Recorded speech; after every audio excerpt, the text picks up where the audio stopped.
तूता समुंदर के पान के खुश भइल जान के बाटे हनुमान के खुश भइल जान के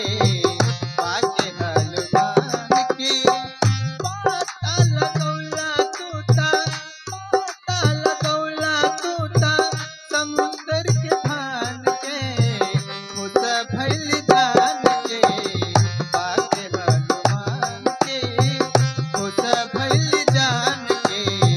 बाटे हनुमान के।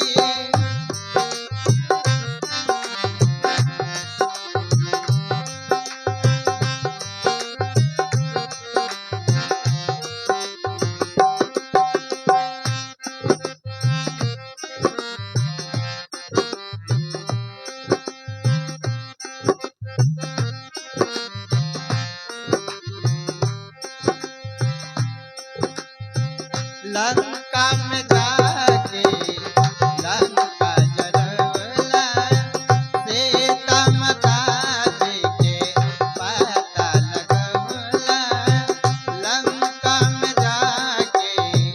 लंका जरवला सीता माता जी के पता लगवला कितना बड़ाई कोरी कितना बड़ाई कोरी हम तोर नाम के कितना बड़ाई कोरी हम तोर नाम के खुश भइल जान के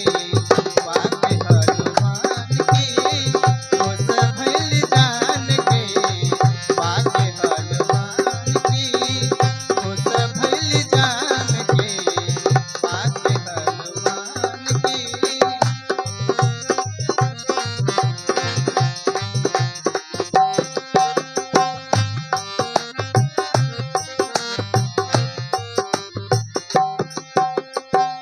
खाह नाही